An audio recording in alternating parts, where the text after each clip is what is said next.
नमस्कार म्हणजे रामराम कोल्हापूरकरांचा नमस्कार. आपण निघालो आता हसोड डॉक्टर बाबासाहेब आंबेडकर यांच्या जयंतीसाठी. बाबासाहेब आंबेडकर जयंती दरवर्षी 14 एप्रिल रोजी साजरी केली जाते. तशीच आमच्या गावात साजरी केली गेली. ही भारतातील एक अत्यंत महत्वाची जयंती असून म्हणून 14 एप्रिल या दिवशी फोटोपूजन, दीप प्रज्वलन आणि झेंडावंदन होतं. त्या गावात पण तसाच कार्यक्रम झाला गेला. पहिला ग्रामपंचायत हसोड सरपंच आणि उपसरपंच यांच्या हस्ते फोटोपूजन झाले. बाबा स्पोर्ट्स असोसिएशनचे सगळे कार्यकर्ते होते गिराव. मग बाबासाहेब आंबेडकरांचा कार्यक्रम मग काय गल्ली गच्चोगच भरली गिराव. फोटोपूजन हे सरपंच आणि उपसरपंचच्या हस्ते आणि ग्रामपंचायत सदस्यांच्या हस्ते झाले आणि आमच्या गावातील निबंधक गोपी पाटील यांच्या हस्ते झाले. कशी लोक जमलेत आणि किती खुश आहेत बघा गिराव. आमचे जवळचे मित्र सुरेश पण गाठ पडले. कसं काम आहे सुरेश बघा गिराव. आमचे मित्र ऋतुराज कांबळे सकाळी मला फोन आला. तात्यासू कांबळे म्हणजे बंधू यांनी व्हिडिओ घेण्यासाठी मला बोलले, असं सांगितलं फोन करून. जाऊया की म्हणालो मी.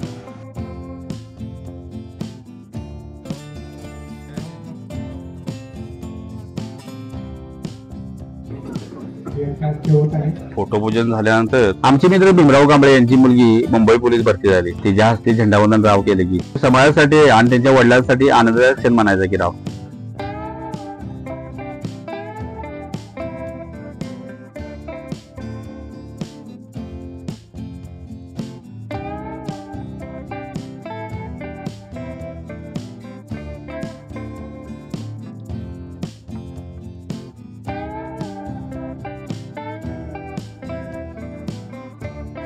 शांततेचा आणि समतेचा संदेश देणारे महाकारुणिकावर चालत नसून तर चालतो संविधानावर असे तुम्हाला संविधान देणारे विश्वभूषण भारतरत्न डॉक्टर बाबासाहेब शिवाजी महाराज तसेच स्वराज्याची पायमळे दिल्लीच्या तख्तापर्यंत पोहोचवणारे छत्रपती युवराज संभाजी महाराज, आरक्षणाचे जनक छत्रपती शाहू महाराज आणि ज्यांच्यामुळे आज या ठिकाणी महिला उपस्थित आहेत ते फुले दाम्पत्य, राष्ट्रपिता महात्मा ज्योतिबा फुले आणि त्यांच्या पत्नी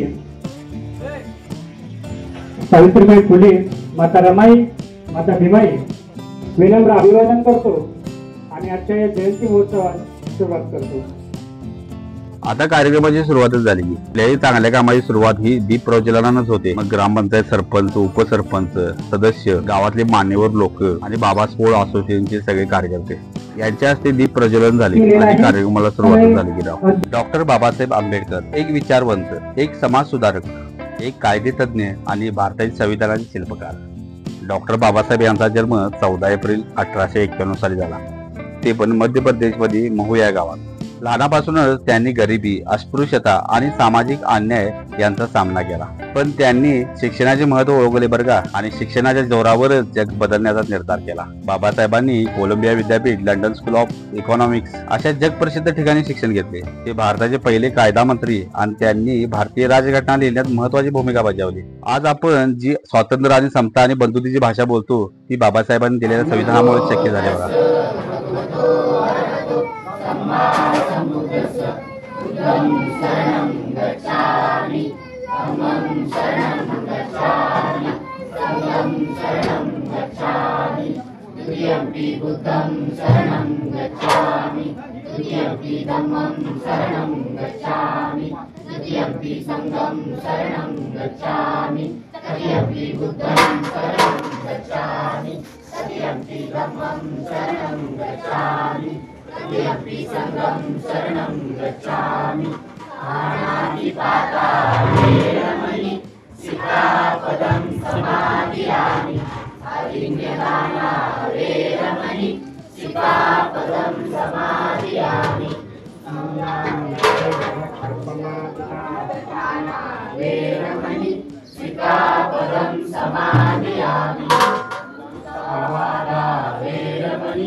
डॉक्टर बाबासाहेब आंबेडकरांचा जय हो. डॉक्टर बाबासाहेब आंबेडकरांचा जय हो.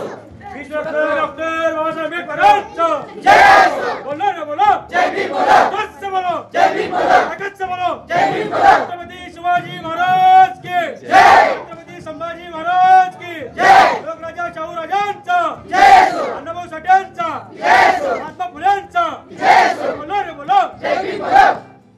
या ठिकाणी खरंच त्यानं ते काम चांगलं केलं. तर समीर देशमुख आपल्या मंडळाचे उपाध्यक्ष, सन्मान्य उपाध्यक्ष समीर देशमुख यांनी ते वर्षभर स्वतःच्या खर्चाने इथं हार वगैरे सगळं आणून ते काम केलेलं आहे त्यानं.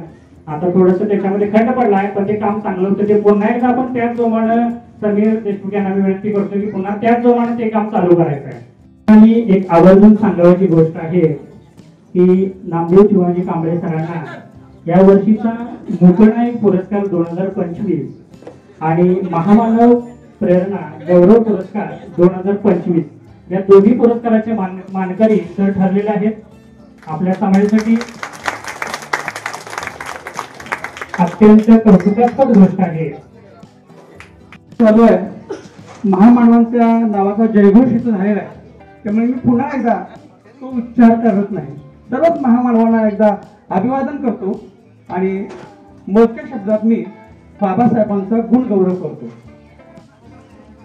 तुम्हाला सर्वांना माहिती असू दे की हा भारत देश खरोखर संपन्न होता. सुख आणि समृद्धी इथं खूप चांगल्या पद्धतीने नांदत होती.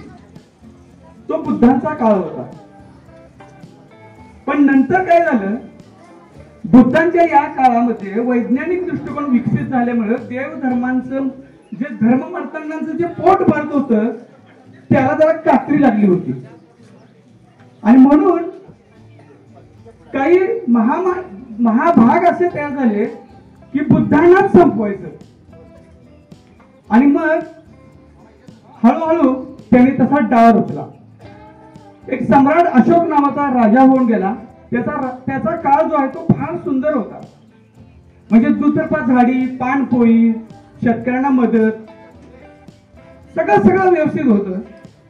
मात्र एका विदेशी ब्राह्मणाने यामध्ये मीठ टाकलं. त्या अशोक राजाच्या नातवाला त्यानं गोड बोलून विष प्राशन करून ठार मारले. पुढे तरी सम्राट अशोकाची घटना, म्हणजे घटना पहिल्यापासूनच आहे बरं का, तर सम्राट अशोकाची घटना जाळली. सगळं नष्ट केलं आणि आपल्या म्हणण्याप्रमाणे स्वतःची एक घटना तयार केली. आणि त्याच घटनेचं नाव आहे मनुस्मृती. की ज्या मनुस्मृतीच्या अध्ययनानं, वाचनानं, त्यातल्या नियमानं आमच्या थोर मानवांचा, थोर पुरुषांचा खून केला. सर्वात प्रथम या मनुस्मृतीमध्ये काय होतं, तर जो समतावादी विचार आहे, स्त्रियांनी पुरुषांना समानता, चातुर्वर्ण्य नव्हतं त्यामध्ये. तर ह्या मनुस्मृतीमध्ये चातुर्वर्ण्य आणलं. म्हणजे ब्राह्मण, क्षत्रिय, वैश्य आणि शूद्र. आम्ही तर अतिशूद्र, मराठी शूद्र बरं का. फार मोठी आणि महत्वाची बाब मी सांगतो मला, मराठे सुद्धा शूद्र. म्हणजे छत्रपती शाहू महाराज शूद्र, छत्रपती शिवाजी महाराज शूद्र. या घटनेत आहे कोणाच्या, मनुस्मृतीच्या. आणि एवढा मोठा अन्याय केला छत्रपती शिवाजी महाराजांना, संभाजी महाराजांना या मनुस्मृतीच्या नियमाप्रमाणे त्रास दिला. जसं जसं ब्राह्मणांचं वर्चस्व वाढायला लागलं तसं काही आमचे ते लोक शहाणे झाले. उदाहरणार्थ संत परंपरा छान आहे, समजतात त्या. संत नामदेव हा समतावादी विचाराचा माणूस होता. संत तुकाराम तर त्याच्याही पुढं. संत नामदेवांनी समतावादी विचार इथं आणला. आणि जर समता यांनी आणली, जर देवधर्मांचे पूजांचं यानं जर कमी केलं, ते विठोबालाच नैवेद्य दाखवायला लागले, तर आमची पोटं कशी भरणार. आणि म्हणून संत नामदेवाला या महाराष्ट्रातून हाकलून दिलं. पुढे तुकारामाला पण या मनुस्मृतीच्याच पद्धतीनं वैकुंठाला घालवला. वैकुंठाला नाही, त्याला कुंटून कुंटून कुंटून मारलं. एक खड्डा काढला आणि त्या खड्ड्यात त्याला दगडाने ठेचून मारलं. आणि आलेल्या लोकांना सांगितले, तो पहा तुकाराम आकाशात निघालाय, परमेश्वराने त्याला बोलवलंय. विमान आलं होतं म्हणे, कुणाचे विमान नाही आलं. आणि विमानाचा तेव्हा शोध पण नव्हता. असं किती कारस्थानं सांगावे त्या मनुस्मृतीची. हे संतांचं झालं. तसं शिवाजी महाराजांचं. शिवाजी महाराज आमचा राजा कसा होऊ शकतोय, हा क्षुद्र राजा आहे, पटणार नाही मराठ्यांना. पण ही गोष्ट सत्य आहे. ब्राह्मणांनी त्यांचा राज्याभिषेक करण्याचं नाकारलं. आणि म्हणून महाराजांना दिल्लीहून काशीहून गागाभट नावाच्या ब्राह्मणाला बोलवावं लागलं आणि त्याच्या पाया पडावं लागलं. तीच कच जशी शिवाजीची तशीच संभाजीची. संभाजी महाराजांना 40 दिवस त्रास दिला. कुठल्या घटनेच्या आधारे? कुठं मुसलमानांना माहिती होतं की त्यांची जीभ काढायची कायदा कुठं आहे? तर मनुस्मृतीमध्ये आहे. मनुस्मृतीमध्ये म्हटलंय एखाद्या शूद्र माणसानं जर अवाक्षर काढलं, मोठ्यांच्या बद्दल वाईट चांगलं वाईट बोलला तर त्याची जीभ कापा, हे मनुस्मृतीमध्ये आहे. आणि म्हणून त्याच पद्धतीनं संभाजी महाराजांची अक्षरशः जीभ बाहेर काढली. कुणी छावा बघितला असेल तर त्यांना सहन होत नाही. हा, 1-2 मुलांनी हात केलाय. संभाजी महाराजांचा तसा छळ केला. नख काढली, अंगावरती मीठ टाकलं, जखमेवरती मीठ टाकलं, इतका अनन्वित छळ केला. त्याला जबाबदार कोण आहे? तर मनुस्मृती. ही मनुस्मृती लिहिली कोणी? तर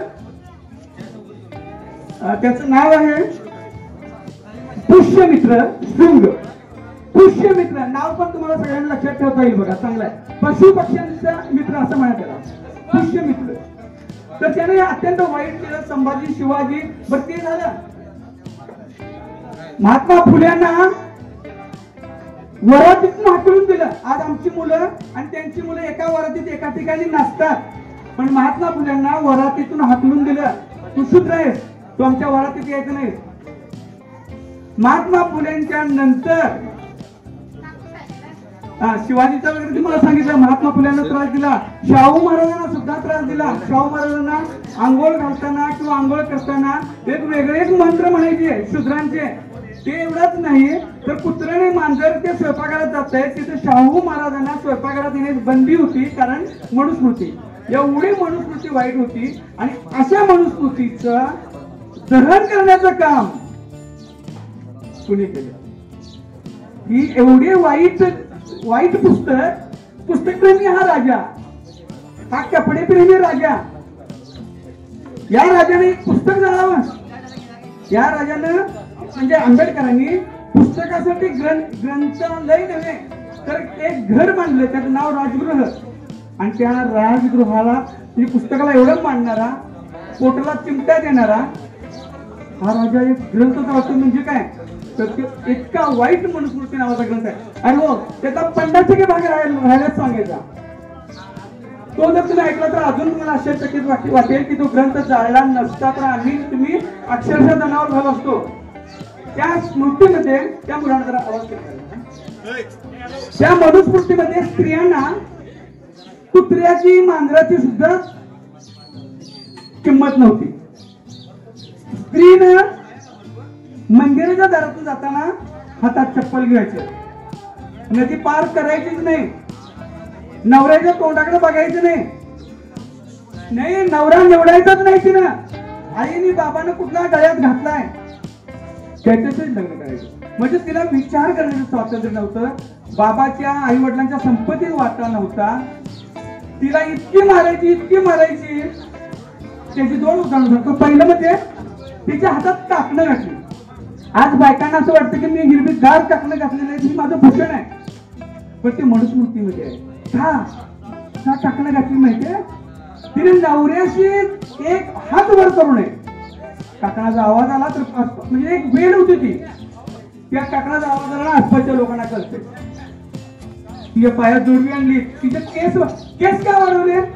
अरे बापरे, लोक महिलांना सुद्धा. माझी पण आई केस आहेत, माझ्या मिसेसला केस आहेत, पण ते भूषण नाही, ते भूषण नाही, ते ना तुमची बंधन आहे.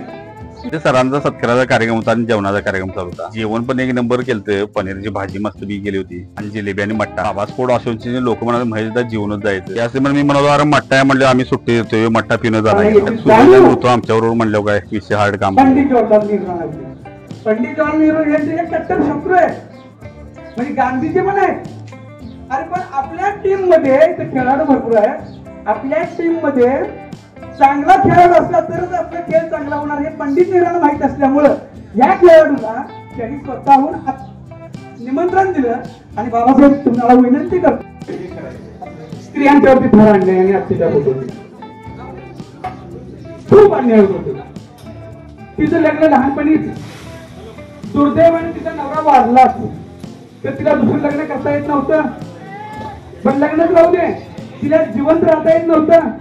जर एखादी धाडसाने जिवंतच राहिली तर तिचं केस कापायचे आणि तिला अशी इतकी विद्रूप करायची ना, तिच्याकडे बघायचं सुद्धा नाही कोण. ती फक्त डोळे ठेवायची होती. तुम्ही चित्रपटात बघितलं असेल. त्याच्याही पुढे जर सांगितलं तर तुम्हाला आश्चर्य वाटेल. तिचा नवरा ज्या दिवशी चित्तेवर जळत असतो त्या चित्तेत तिला ढकलायचं आणि त्याला म्हणतात सतीची चाल. मग बाबासाहेबांनी काय खोट मारली होती की बाबांनो तुम्ही तुमच्या धर्माप्रमाणे वागा.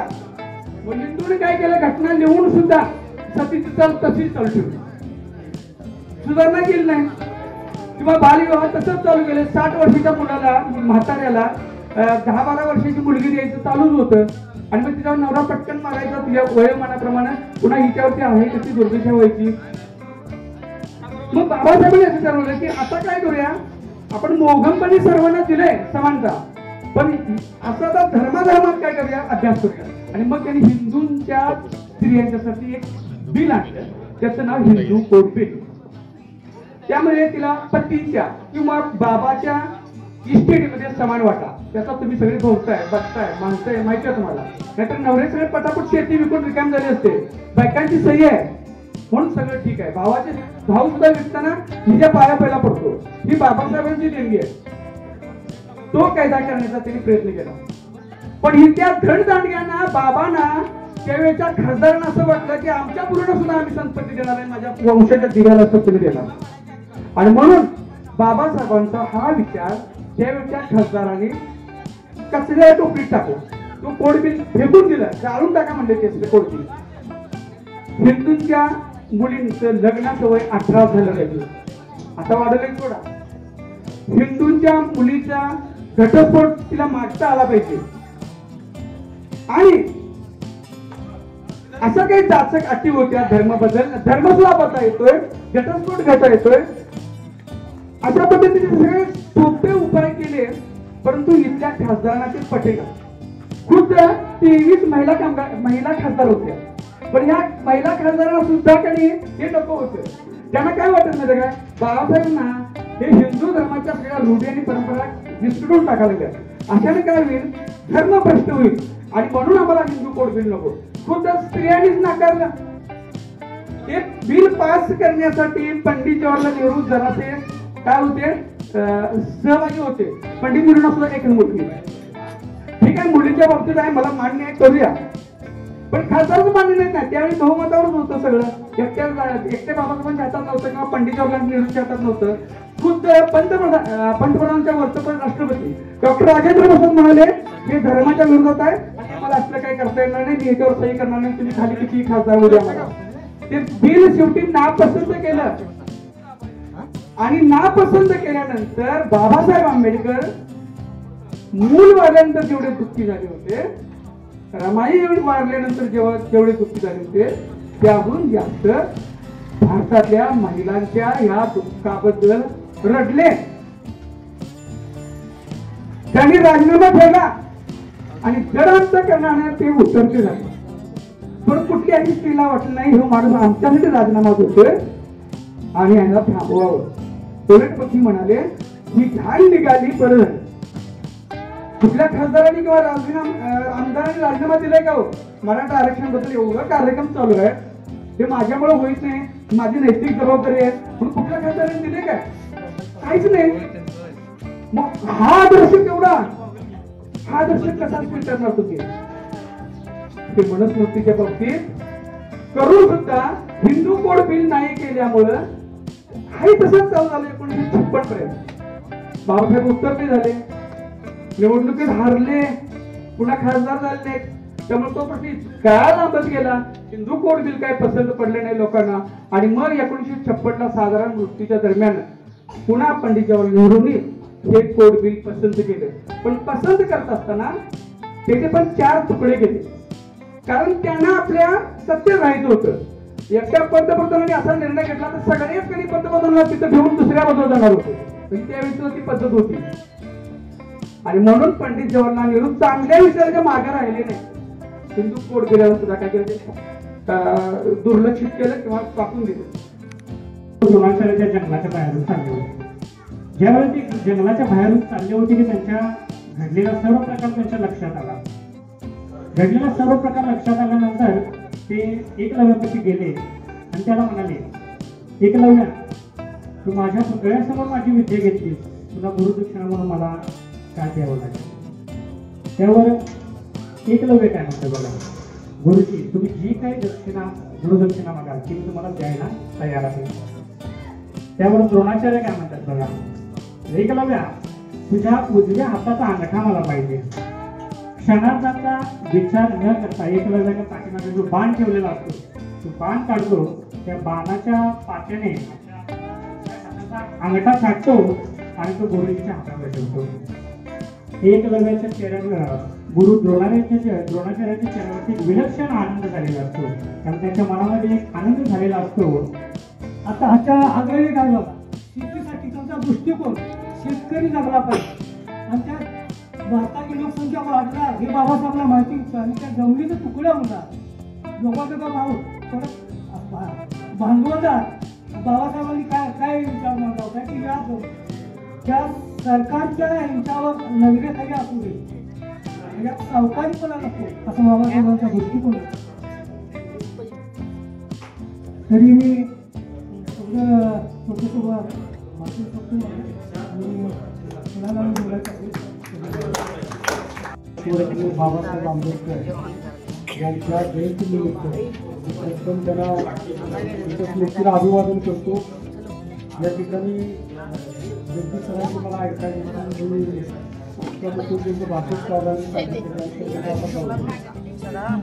तर तुमच्यासारखे आता माहिती छोटेसे उदाहरण होतं आमच्या रणजित आहे असे या पुढच्या सुद्धा समाजात अगदी सगळं उत्कृष्ट व्यक्ती तयार झाल्या. आणि तुम्ही आम्ही जेव्हा या समाजात आपण वावरत होतो शाळेला असतात त्यापासून आज सांगायचं तर तुमच्या या समाजाच्या माणसांचं जी आपुलकी अजूनही चुकवलं की आम्ही सुद्धा मानत नाही की तुम्ही आमचा तुम्ही सुद्धा आम्हाला तुम्ही कर्तव्य मानत नाही. हेच आपल्या आसूरने त्या परिसराला दाखवून दिले. रोहित तुझं मला ते एकलव्याचं उदाहरण पटलं. खरोखर तुम्ही समाजात प्रबोधन करायला शिका. तुम्ही राहिल्या गावात सुद्धा ते दोन उभा राहून वक्तृत्व करा, म्हणजे चुकून दे. रणजित सुद्धा आता मला वाटते आज कुठेतरी गेला असेल वक्तव्य गारगोटी. मला तर बरं वाटतं रणजित सुद्धा चर्चेत लावतो तुमच्याकडे असं वक्तव्य तयार व्हावं आणि जेणेकरून नुसतं आपण तोंडानं बोलून समाज सुधारत नाही तर आपण स्वतःच्या घरातनं अनुकरण करून जेव्हा आपण समाजाला प्रबोधन करतो तेव्हा नक्की त्यात यश मिळते. पुन्हा एकदा तुम्हाला सगळ्यांनाच धन्यवाद. मागून न्यायचं आहे की याच वर्षी ते म्हटले की पुढल्या वर्षी जयंती आपण या वर्षी केली याच्यापेक्षाही जोरात आणि अगदी नेटकं नियोजन की याच्यातून समाज जागृती जनजागृती आणि जगदीश सर सुद्धा सेवानिवृत्त झालेत आणि सरांचं सुद्धा सहकार्य खूप आहे. सरांचे विचार इतकं अनुभव आहेत की बाहेरील वक्ता आपण जर आणला तर तो त्याचे विचार मांडण्यासाठी 20-30 हजार रुपये घेईल, पण आपल्यात अशी व्यक्ती आहे की ते विचार बेधडक आणि निशुल्क आणि प्रत्येक गोष्ट समजावून. मगाशी मी सरांचं निरीक्षण केलं की जर विचार मांडत असताना एखादी गोष्ट अशी आपल्याला सांगतात की सर स्वतः पेशाने शिक्षक आहेत आणि शिक्षक म्हणजे तुम्हाला माहित आहे की विद्यार्थी घडवण्याचं काम करतो. कारण सरांच्या बाबतीत सांगायचं झालं शिक्षकाच्या बाबतीत तर मित्रांनो एक इंजिनियर की त्याला आपण म्हटलं की एखादं काम कर तर तो एकावेळी काय करतो तर एक बिल्डिंग बांधू शकतो किंवा एकावेळी एकच नकाशा करू शकतो. डॉक्टरचं उदाहरण घेतलं तर एकावेळी एकच पेशंट तपासू शकतो, त्याला एकच इंजेक्शन देऊ शकतो किंवा कुठली गोष्ट एकच. नंतर वकील कोर्टामध्ये एकच केस एकावेळी. पण शिक्षक एक मात्र व्यक्ती आहे की ती एकावेळी लाखो नाही हजारो विद्यार्थी डॉक्टर इंजिनियर प्रत्येक क्षेत्रामध्ये विद्यार्थी घडवण्याचं काम करतं ते म्हणजे शिक्षक. आणि जगदीश सरांची सर्व्हिस खूप झाली आणि त्यांच्या आयुष्यामध्ये त्यांनी खूप विद्यार्थी घडवले आणि समाजासाठी सुद्धा त्यांचं सहकार्य खूप आहे आणि बंधुत्व सुद्धा खूप आहे. कुठेही अडचण आली आपल्या सर्वांना माहिती आहे छोटासा विषय की गाडी अडवली, गल्लीतील प्रत्येकाला प्रत्यय आला असेल की गाडी अडवली कुठेही अगदी कुठेही जिल्ह्याच्या कानाकोपऱ्यात फक्त नाव सांगायचं तात्यासो कांबळे. फोन लावायची गरज नाही, तिकडनं फोन दिला म्हणजे तात्या तुझी माणसं आहे का सोडा. आणि वर्ण काय असते की तात्याची माणसं म्हणून त्यांना पोलीस चहा वगैरे देतात. म्हणजे इतकी माणुसकी या माणसाने कमवलेली आहे. आणि ते आपल्या समोर आपले विचार मांडत आहेत.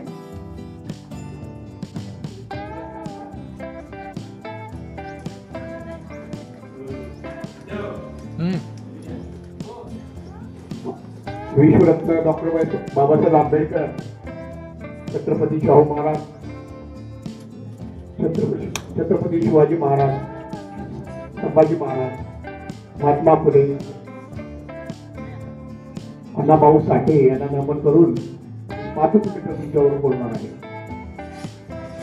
आपल्या मामा स्पोर्टच्या वतीने गेली 40 वर्ष आपण जयंतीचा कार्यक्रम एकदम थाटामाटात करतो. परंतु या आपल्या समाजामध्ये जयंतीला सुरुवात केली. माझी आत्या आहे माणगावमध्ये. तिथली जयंती बघून माझ्या वडिलांनी अण्णाप्पा दादू कांबळे यांनी पहिल्यांदा या समाजामध्ये जयंतीला सुरुवात केली.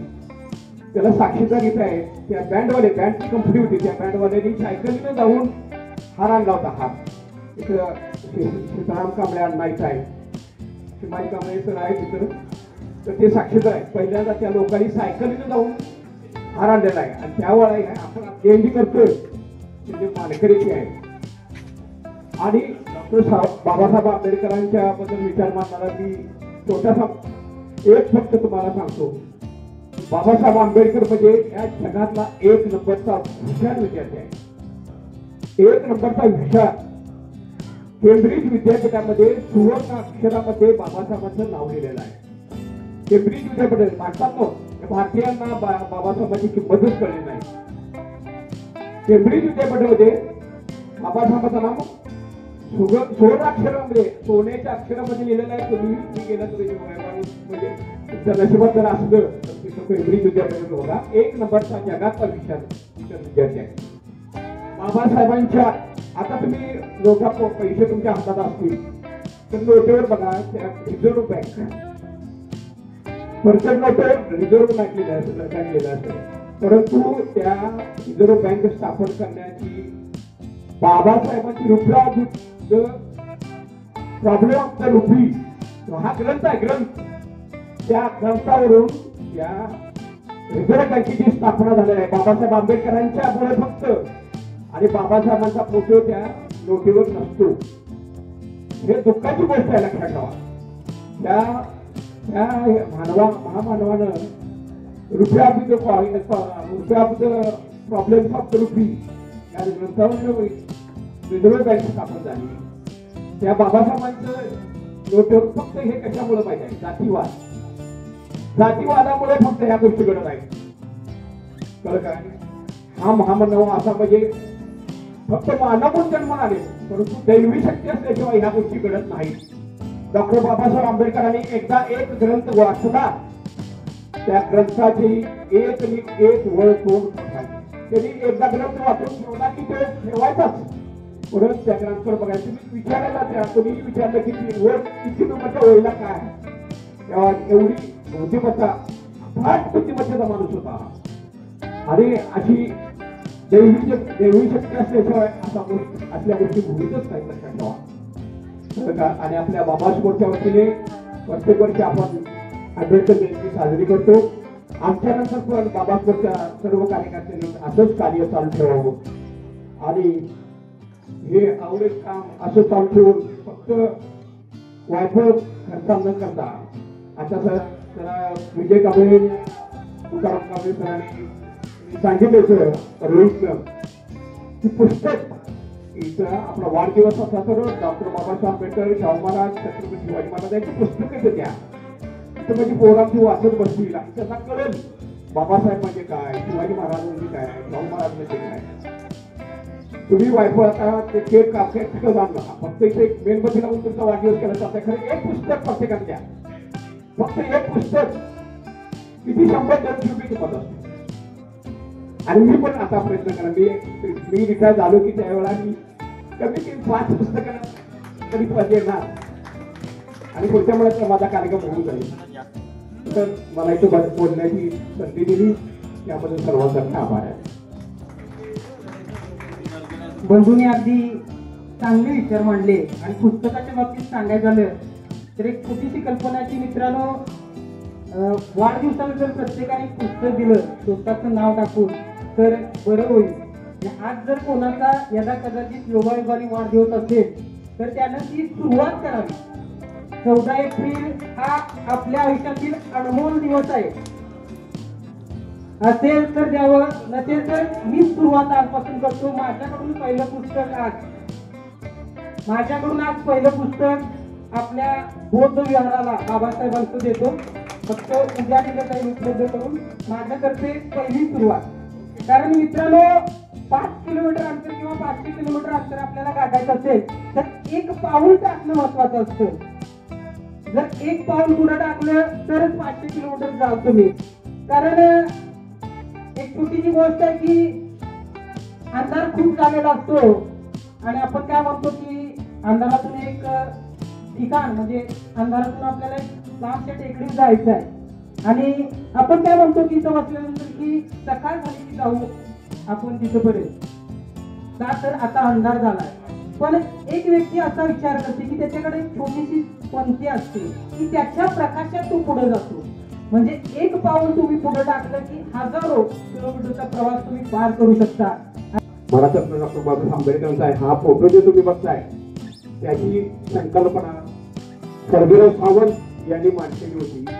आणि मला त्यांनी बोलून टाकलं आपण असा फोटो करायचा किती पण खर्च होते काय पण होते. आपण एवढा खर्च करतो आणि बारका फोटो इथं लावतो आणि बाबासाहेबांच्या त्या मिरवणुकीमध्ये आपल्याला मान खाली घालायची पाहिजे. सर्वेराव सावंत यांचं सगळ्यांच्या तर्फे मी हार्दिक अभिनंदन करतो आणि आभार मानतो. आणि त्याच्याच बरोबर हा फोटो तयार करायला सुनील मारुती कांबळे यांचं पण फार मोठं आहे. त्यांनी पण 3 दिवस आमच्या बरोबर सर्वेराव मी आणि सुनील 3 दिवस फोटो तयार करण्यासाठी त्यामध्ये काही त्रुटी असतील त्यांनी काढल्यात आणि सुनील अतिशय चांगलं काम केलेलं आहे. सुनील त्याचा पण सगळ्या मंडळातर्फे ते आभार मानतो आणि डॉक्टर बाबासाहेब आंबेडकर हे फक्त दलितांचे नेते नव्हते तर भारतातील सामाजिक समतेचे प्रतीक होते. त्यांची दूरदृष्टी, बौद्धिक ताकद आणि निष्ठा यामुळे ते भारतातील सर्वोत्तम विचारवंतापैकी एक मानले जातात. त्यांचे पुतळे आणि स्मारकावर अभिवादन केले जाते. शाळा असू दे, महाविद्यालय असू दे आणि संस्था विशेष कार्यक्रम सुद्धा आयोजित केले जाते. त्यांच्या कार्यक्रम अजिबात रॅली, परेड, व्याख्यान सुद्धा आयोजित केले आणि बौद्ध अनुयायांसाठी हा विशेष धार्मिक दिवस मानला. संविधान निर्मितीत महत्वाची भूमिका त्यांनी पार पाडली. म्हणूनच त्यांना भारतीय राज्यघटनेचे शिल्पकार पण म्हणतात. आणि पहिले कायदेमंत्री म्हणजे भारताच्या स्वातंत्र्यानंतरचे पहिले कायदेमंत्री आणि मोठे समाजसुधारक म्हणजे डॉक्टर बाबासाहेब आंबेडकर. नमस्कार मंडळी, राम राम. कोल्हापूरकरांचा नमस्कार. आपण आता आंबेडकर जयंतीला आमच्या हसूरतुमालामध्ये आणि आज 134वी आंबेडकर जयंती अगदी उत्साहात हसूरमध्ये झाली. तर बाबासाहेब आंबेडकर त्यांचं कौतुक जेवढं करतं तेवढं कमीच आहे. कारण त्यांनी असं म्हणजे समाजसेवा सुद्धा केली आणि कायदे तज्ज्ञ पण होते. भारतामध्ये कोण असा कोण घडले नाही असे बाबासाहेब आंबेडकर घडले आणि त्यांच्याविषयी 2 शब्द आपण हसूरमध्ये आपलं बद्दू बोलणार आहेत. आपल्या भारतरत्न डॉक्टर बाबासाहेब आंबेडकर यांची जयंती आमच्या मंडळातर्फे बाबा स्पोर्ट्स असोसिएशन तर्फे गेली 40 वर्षे आम्ही करत आहोत. आणि सकाळी झेंडावंदन, त्याच्यानंतर फोटोपूजन, त्याच्यानंतर दिवसभर महिलांचा खेळाचा कार्यक्रम असतो. त्याच्यानंतर 4 वाजता मिरवणुकीला सुरुवात होते आणि त्याच्यानंतर मिरवणूक झाल्यानंतर परत जेवण असतं आणि दुसऱ्या दिवशी वक्तृत्व स्पर्धा आणि सांस्कृतिक कार्यक्रमाचा कार्यक्रम असतो. आणि आमच्या समाजामध्ये ज्या नावाजलेल्या गोष्टी आहेत, ज्यांना पुरस्कार मिळालेले आहेत किंवा ज्याने प्रावीण्य मिळालेलं आहे कुठल्याही क्षेत्रामध्ये असू दे, तर त्या क्षेत्रामधल्या नावाजलेल्या मुलांचा, व्यक्तींचा यांचा सत्कार आम्ही कार्यक्रमामध्ये करत असतो. आणि शालेय उपयोगी वस्तू त्यांना आम्ही देत असतो ते जेणेकरून शाळेमध्ये उपयोगी पडेल. बरोबर कौतुक करण्याजोगंच काम आहे. आणि आमच्या हसूरमध्ये अशा पद्धतीने बाबासाहेब आंबेडकर जयंती साजरी झाली. नमस्कार.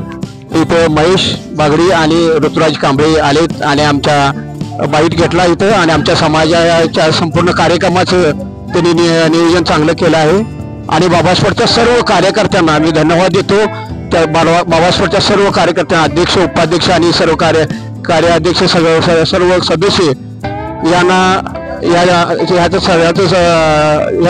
सगळं त्यांचं आहे.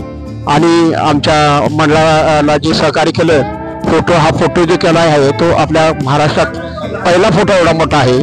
आणि त्याच्यासाठी श्रेय घेतलंय सर्जेराव सावंत, सुनील मारुती कांबळे यांनी. आणि त्यांना ज्या फोटोसाठी देणगी दिली त्या लोकांचं सगळ्यांचं मी धन्यवाद मानतो आणि त्यांचा आभार मानतो. रत्न डॉक्टर बाबासाहेब आंबेडकर यांची 134वी जयंती बाबा स्पोर्ट्स असोसिएशन यांच्यातर्फे मोठ्या उत्साहात साजरी होत आहे. या जयंतीचं वैशिष्ट्य म्हणजे येथील सर्वजण एकत्र येऊन एकोप्यानं जयंती मोठ्या उत्साहात साजरी करतात. आणि ही जयंती साजरी करत असताना आपण काहीतरी समाजाचं देणं लागतो या भावनेनं प्रत्येकजण माझ्या कुटुंबातील कार्यक्रम आहे या भावनेने कुणालाही कोणतीही गोष्ट तू कर म्हणून सांगावं लागत नाही. प्रत्येकजण स्वतःहून मी करतो हा. आणि बाबासाहेबांची प्रतिमा इतकी छान सुंदर आहे. सकाळच्या सत्रामध्ये ध्वजारोहण आपल्या गावातीलच कन्या प्रज्ञा भीमराव कांबळे जी नुकतीच मुंबई पोलीस पद्धतीची नियुक्ती झाली आहे, ती एक इतर मुलींच्यासाठी आदर्श ठरू शकते. तिच्या पाठोपाठ आणखी मुली होऊ शकतात.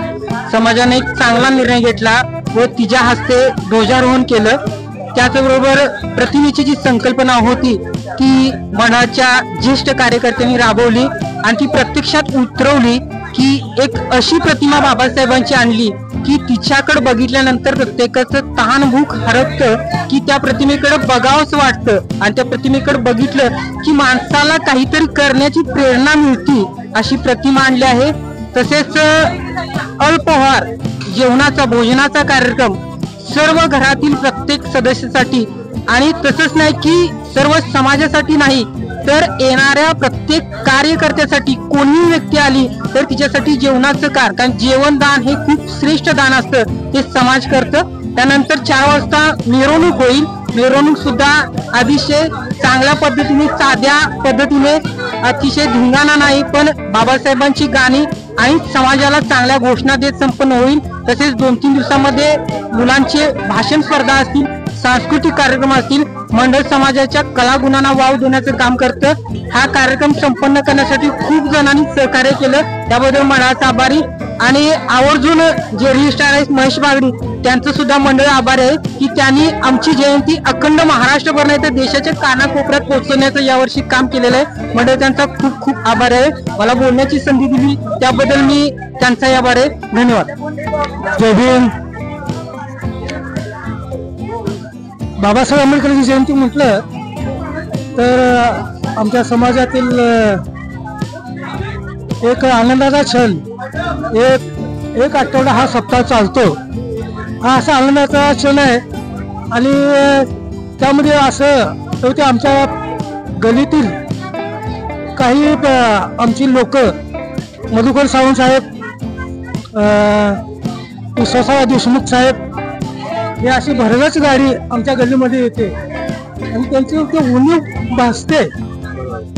चला तर आपण सर्वजण बाबासाहेबांच्या दाखवलेल्या मार्गावर चालूया. शिक्षण घ्या, प्रश्न विचारा, अन्यायाविरुद्ध उभे राहा, समतेची आणि न्यायाची भारत घडवा. कारण व्हिडिओ कसा वाटला नक्की सांगा. चॅनल जर नवीन असाल तर सबस्क्राईब नक्की करा आणि शिका, संघटित व्हा आणि संघर्ष करा. नमस्कार.